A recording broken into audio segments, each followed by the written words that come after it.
Hello, beautiful people. It's your girl Genie and it's Genie Signatures. Welcome back to another beautiful tutorial. This is a very beginner friendly tutorial. So, if this is what you're interested in, please kindly watch till the end. And as you're watching, please don't forget to subscribe, don't forget to like, and don't forget to share. So, this, like I said, is a very beginner friendly tutorial. It's a simple gown with a ruched effect in the front at the lower part of the gown. So like I said, sit back, relax and enjoy this tutorial if this is what you're interested in. So without wasting further ado, I'll be going over to the cutting table shortly. But before then, I will want to take this opportunity to appreciate all my beautiful subscribers. I really appreciate every one of you, both the new ones, the old ones, and of course the intended ones. That is, you keep watching and you've not yet subscribed. I appreciate you for watching. Thank you and God bless you.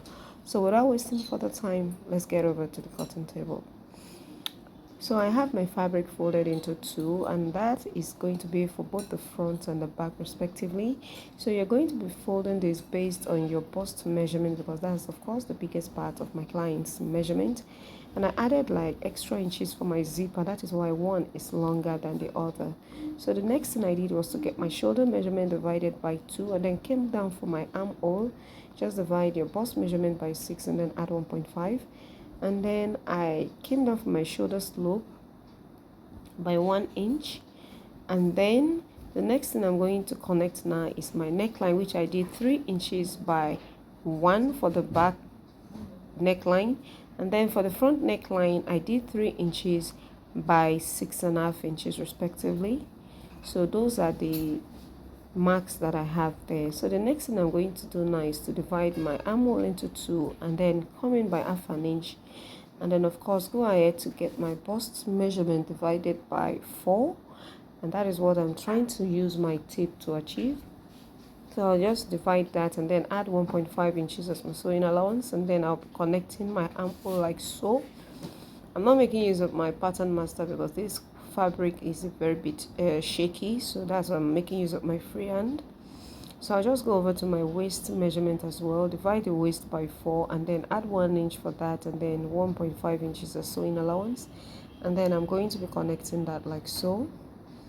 And we're like basically through with the cutting of this. So I'll just indicate my darts, divide your bust span measurement by 2 and then indicate it like that, and then I'll be giving it a very little notch so that when I'm sewing it's going to be easy. If you don't want to add that to yours, it's totally optional.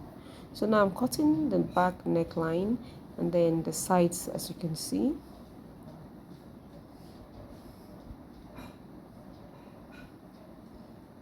And then the shoulder slope, don't forget to add half an inch for your joining on the shoulder.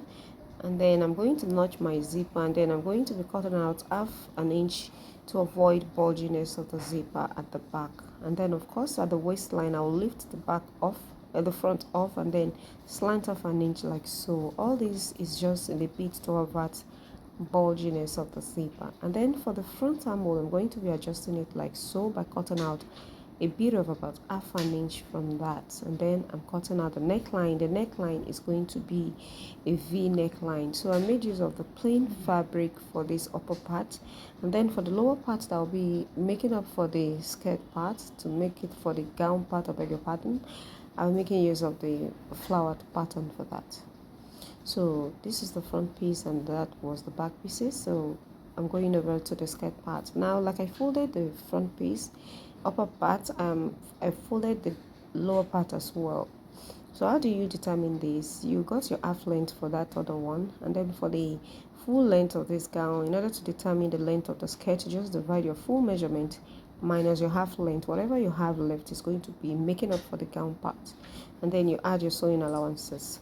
So I folded both the front and the back like so, and I want to be adding a little bit of an A shape to this skirt. So the first thing I did there was that I marked my waist measurement, and then I came down for my hip line measurement, and then I marked my hip measurement right there. So from the hip measurement, I'm going to be slanting it. It's going to be having a bit of like an A shape. So you can see from the hip line I marked it like that, but if you want just to start from the waistline, it's entirely optional. So that is basically what I did. I just I'm going to be cutting it out like this. Do you know why I did it like a line? I intentionally did a line because because it's going to be a ruched gown, and I don't want a situation whereby my client will not be comfortable when she's walking because it's going to be ruched. Because if you want to make it pointed like straight and you ruche it, I found out that most times you're not comfortable with that, so that's why I gave it a little bit of an A shape. So you can see the back, that's the zipper allowance. So I'll be slitting that into two, like so.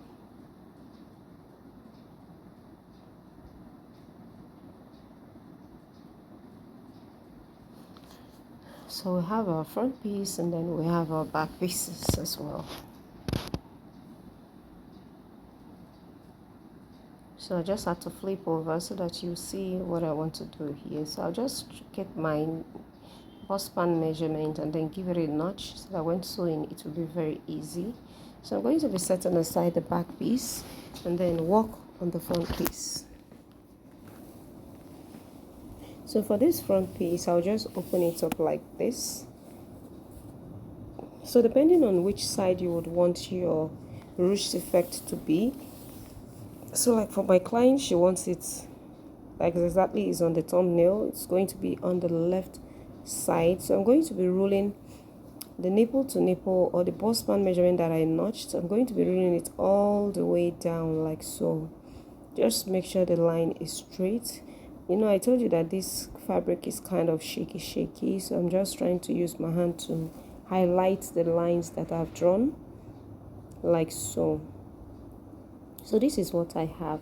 So now, depending on how ruched you want yours to be, like for my client, she does not want it too ruched up, she wants it decent. So I just went up by 22 inches from the full length of the gown or the skirt. I went up by 22 inches. So depending on how you would want yours to be, just measure yourself from the length where you want yours to be, and then you can just indicate it like this.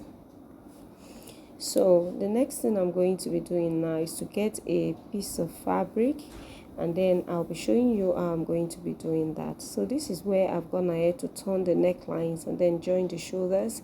I've done the darts, as you can see, and I've joined the half length to the full length of the skirt here. And I've gone ahead to fold to the lower part. So make sure you fold the hem of the skirt before you do the ruched, because if you do the ruched before folding, you're going to be running into a problem. In fact, you just have to lose everything. So just make sure that you've sewn that your hemming line before doing this ruched. So as you can see, this was the line that I drew when I was cutting this fabric. So now, like I told you, I went up by 22 inches like so. Just from the length, I went up by 22 inches. So like I said again, or let me just reiterate, just use the length that is appropriate for you. So now this is what I have, and then I'm going to be getting a piece of fabric that I'll be using to create a casing for my ruched. So this is what I'll be making use of. So I'm just going to place it on that line, on this middle line, and then I'll be folding it in form of a casing. If you've watched my tutorial on how to make ruched gown and ruched top, you're going to be understanding this perfectly. So you're going to be folding half an inch on both sides like this, sew it down to the length, and then you're going to be running a stitch at the middle, and at this lower part just cut out excess and then fold in the remaining one like this, just to make it very neat. And then you fold and then you run a stitch at the middle part. Leave the upper part and the lower part open, because that's where you're going to be passing your ropes through to give you that ruched effect.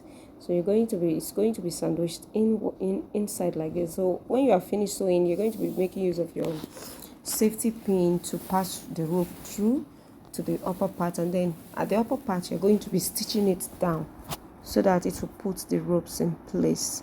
So that's what I just did, and this is how it looks like. So you can see how it came out to be. So this is the reverse side, and this is how it's going to be. So you can see it. So you can ruche it up to the level that you want, but I did it according to what my client wants. So this is it.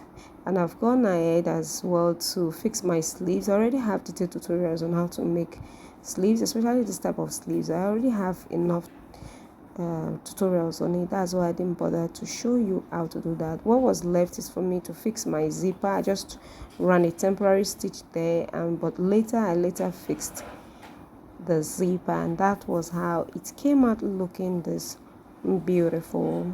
Yeah, so like I said, if you enjoyed watching this tutorial, please leave beautiful comments, please kindly share, and kindly give this video a thumbs up. So like I always say, this is Genius Signatures, and I'll be signing out soon. And kindly watch out for beautiful tutorials I'll be coming up your way. Yeah, so thank you all, and God bless you all. See you all on my next tutorial. Ciao. Thank you.